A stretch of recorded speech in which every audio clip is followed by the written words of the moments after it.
ఇంకెవరు సాక్షి త్వరగా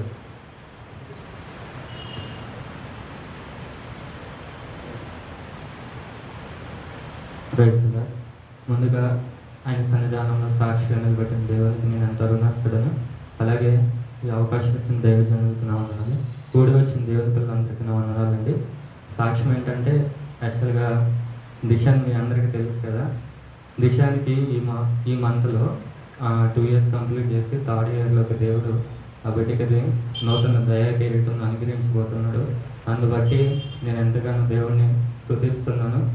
అలాగే ఈ 2 yearsలో దేవుడు ఆ బిడ్డకి చాలా నేర్పించాడు. మేము నేర్పించడం కాదు, కానీ ఆ బిడ్డ విషయంలో నేను ఎలా అయితే అనుకున్నానో దేవుడు అటు విధంగానే ఆ బిడ్డని నడిపిస్తున్నాడు. ఇంకా దేవుడు అటు విధమైన ఆశీర్వాదంతో దేవుడు నింపి ఆ బిడ్డని దేవుడు ఇంకా వాడుకోవాలని మీ అందరూ అనుదిన ప్రార్థనలో జ్ఞాపకం చేసుకోమని ఈ సాక్ష్యాన్ని ముగిస్తున్నా. దేవుడి సాక్ష్యాన్ని దీవించను గాక. ఆమేన్. అన్నగారి కుమారుడి విషయంలో చక్కటి ఆయుష్కరణ ఆరోగ్యం అనుగ్రహిస్తున్న దేవుడిని చెల్లి దేవునికి స్తోత్రాలు చెల్లిద్దాం. స్తోత్రం స్తోత్రం స్తోత్రం.